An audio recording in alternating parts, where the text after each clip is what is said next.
Subscribe now and press the bell icon. Never miss an update. Hello friends, welcome to the channel DevDBQA. In today's video, we will see how to read data from property file in Java. So if you are new to this channel, then please subscribe and press the bell icon to get regular updates. On this channel, you can get videos related to automation testing, manual testing and programming languages as well. So let's start with our today's video.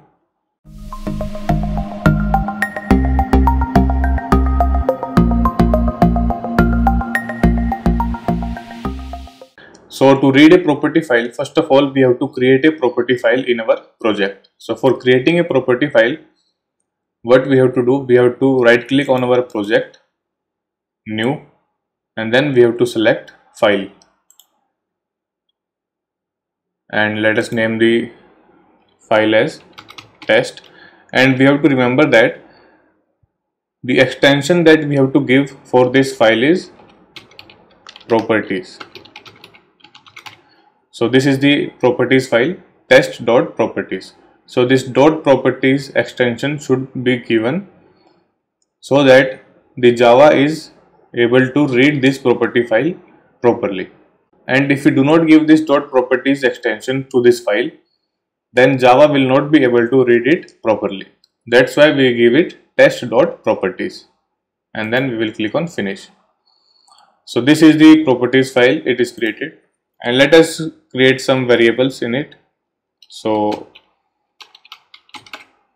the first variable is browser. Let us give the value as Chrome, and let us create another variable as URL, and let us give the URL as facebook.com.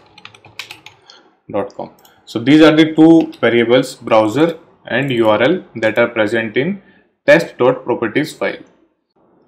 So now we have to go to our package and we have to create a new class, and let us name this class as prop example, right? And we will select this option for public static void main, and we will click on finish. So this class is created. Now we have to write our code for accessing that test.properties file and reading the values that are present in this test.property file in our class file, right? So for that, first of all, we have to create an object of properties.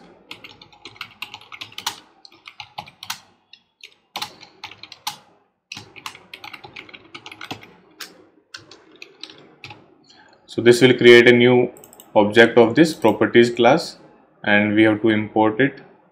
We have to import properties java.util, and after that we have to load this test.property file into our this class, right?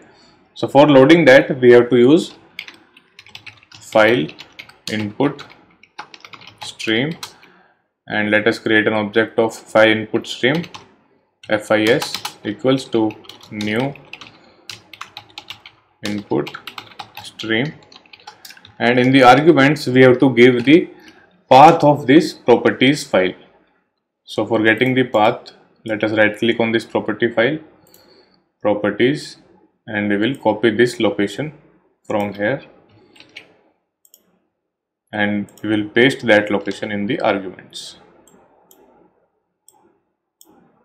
right? So we have to bring our cursor on it, and we have to import file input stream java.io, and again we have to bring our cursor on it, add throws declaration. Right, now the error is gone. Now we have created an object of properties prop, and we have created an object of file input stream FIS. Now we have to load this property file in our class. So for loading that, we have to write prop.load, and in the arguments we have to give the object of this file input stream, that is FIS. So in the arguments we will write FIS.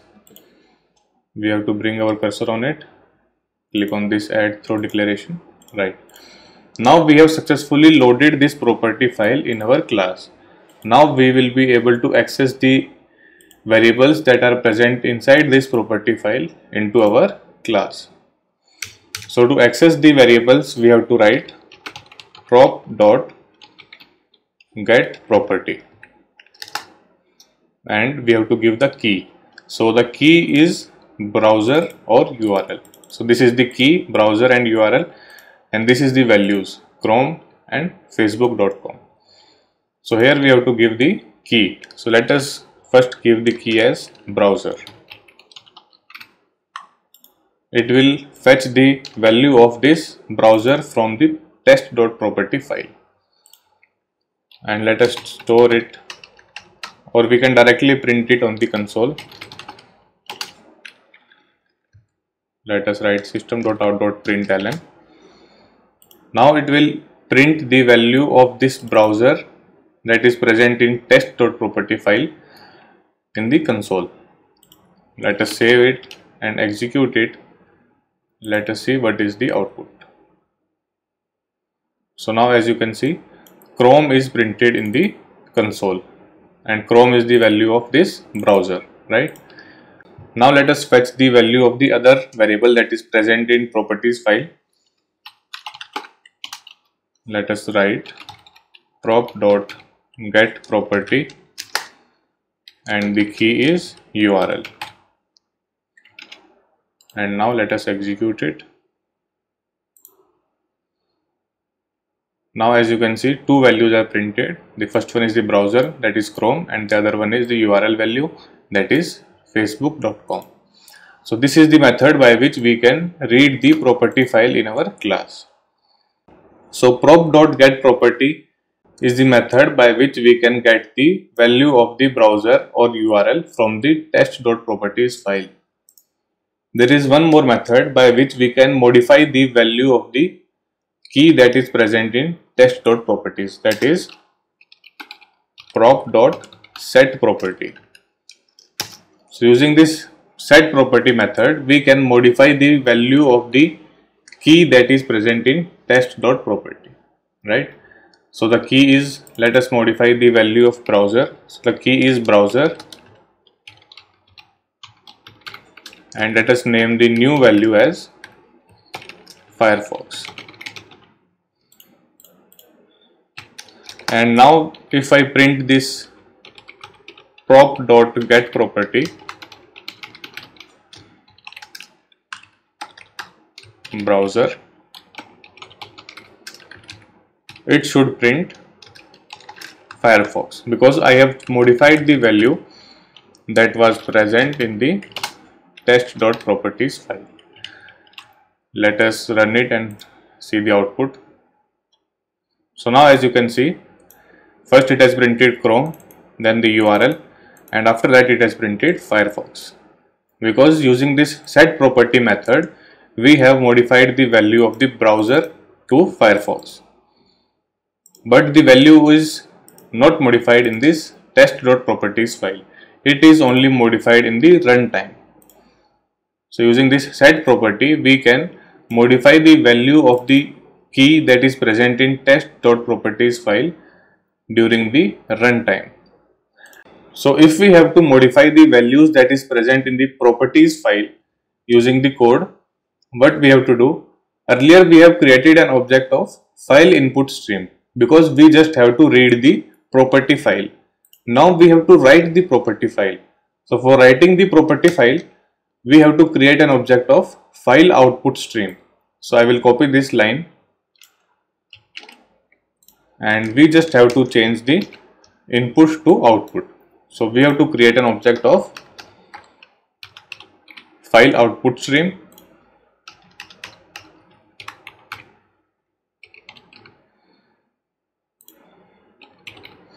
and let us name the object as FOS. Import file output stream java.io. So now we have to write the modified value in the property file. For writing the modified value, what we have to do? We have to write prop.store. So this prop.store is the method by which we can modify the values in the property file. So here we have to give the output stream object, that is FOS, and comments. Let us give null. So this will write the modified value in the property file. Now let us execute it.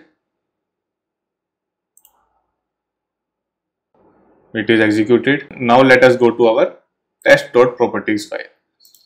So now as you can see, the value of this browser is changed to Firefox because we have written the code for changing the value in the properties file. Now as you can see, the value is changed to Firefox. So this is the concept by which we can read the values from the property file and we can modify the values that are present in the property file. So that's all for today's video. If you like this video, then please hit the like button. Please subscribe and press the bell icon to get regular updates. And if you have any suggestions, then please comment in the comment section. Thank you.